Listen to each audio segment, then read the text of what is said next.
Hello കൂട്ടുകാരെ, ഇന്ന് ഞാനൊരു ആദിവാസി കുടിൽ ഉണ്ടാക്കിയിട്ടുണ്ട്. ചെറിയൊരു കുടിൽ.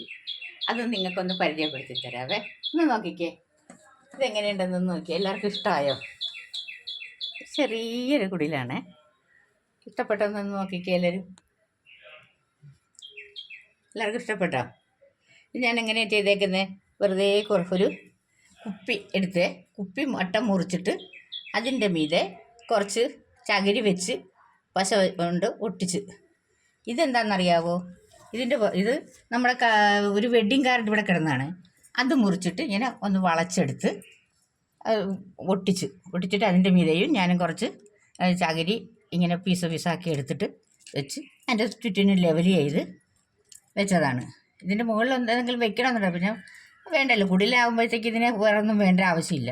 ഇത് താഴത്ത് ഞാനൊരു ചെറിയ ഒരു പ്ലാസ്റ്റിക് പാത്രത്തിൻ്റെ അടപ്പെടുത്തിട്ട് അതിൽ കുറച്ച് പൂഴിയും മണ്ണും എല്ലാം കൂടെ ഇട്ട് സെറ്റ് ചെയ്തിട്ട് അതിനകത്ത് ഇതിനെ ഫിറ്റ് ചെയ്ത് വെച്ചിരിക്കുകയാണ്. ചുറ്റിനും കണ്ടില്ലേ, നമ്മുടെ പറമ്പിലൊക്കെ കാണുന്ന സൈസിലെ പുല്ലില്ലേ, ആ കൊച്ചു പുല്ലാണ് എടുത്ത് വെച്ചിരിക്കുന്നത്. കണ്ടാ, ഒരു കുടിലിൻ്റെ ഒരു അറ്റ്മോസ്ഫിയർ ഉണ്ടാക്കാൻ വേണ്ടിയിട്ട് ഞാനങ്ങനെ ചെയ്തെന്ന് മാത്രമേ ഉള്ളൂ. എല്ലാവർക്കും ഇഷ്ടപ്പെട്ടെന്ന് നോക്കണം. എല്ലാവർക്കും ഇഷ്ടപ്പെട്ടെങ്കിൽ ലൈക്ക് ചെയ്യണം, ഷെയർ ചെയ്യണം, സബ്സ്ക്രൈബ് ചെയ്യാൻ മറക്കരുത്. ഞാൻ ഉണ്ടാക്കിയ കുടിൽ കണ്ടല്ലോ നിങ്ങൾ. അതുപോലെ തന്നെ ഞാൻ വേറൊരു ഐറ്റം ചെയ്തതാണ്. ആക്രി കൊണ്ട് ഉണ്ടാക്കുന്നതാണ്. ഞാനൊന്നും കാശ് കൊടുത്ത് മേടിക്കുന്നതല്ല. ആക്രി കൊണ്ട് എന്തൊക്കെ ചെയ്യാം എന്നുള്ളതിനാണ് ഉള്ള ഒരിതാണ്.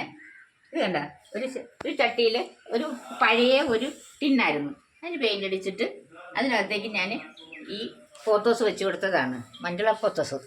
ഇത് വെച്ചിട്ട് ഞാൻ അത് ഇച്ചിരി വലുതായി കഴിഞ്ഞപ്പോഴത്തേക്ക് അതിന് വള്ളി വീശി കഴിയുമ്പോൾ ഞാനിത് അതൊക്കെ കേബിളുകാർ ഇട്ടിൻ്റെ ഒരു കഷ്ണം കേബിൾ കിടന്നു. അതെടുത്ത് ഞാൻ കൊണ്ടുവന്ന് വളച്ചിങ്ങനെ വെച്ച് കൊടുത്തിട്ട് അതിലേക്ക് ഇതിങ്ങനെ പതുക്കെ പിടിച്ച് ചുറ്റിക്കൊടുത്ത്.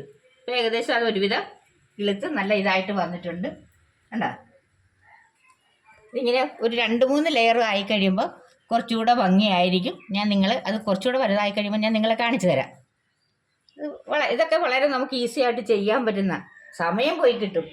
അമ്മമാർക്ക് വെറുതെ സമയം പോകുന്നില്ല എന്ന് പറയും. ഈ ഫോണിൽ തോണ്ടി കളിച്ചുകൊണ്ടിരിക്കാതെ നമ്മളിത് ഇതുപോലെയൊക്കെ ചെയ്യുകയാണെങ്കിൽ മനസ്സിന് നല്ല ഉല്ലാസം കിട്ടും. നമ്മൾ അതിന് വേണ്ടിയിട്ടാണ് ഇത് ഇങ്ങനെയൊക്കെ ചെയ്യുന്നത്. എന്നെ സംബന്ധിച്ചിടത്തോളം ഞാൻ ഇതൊക്കെ ചെയ്യുന്നത് കൊണ്ട് എനിക്ക് മനസ്സിന് നല്ല സന്തോഷമുണ്ട്. ആ സന്തോഷം കിട്ടാൻ വേണ്ടിയാണ് ഞാനിത് ചെയ്യുന്നത്. ഞാനിത് ചെയ്ത എൻ്റെ വീഡിയോ നിങ്ങൾ കമൻറ്റ് ചെയ്യുകയാണെങ്കിൽ ഞാൻ കാണിച്ചു തരാം. എങ്ങനെയാണ് ഇത് ചെയ്യുന്നതെന്ന് ഞാൻ കാണിച്ചു തരാം കേട്ടോ. ശരി, ടാറ്റാ.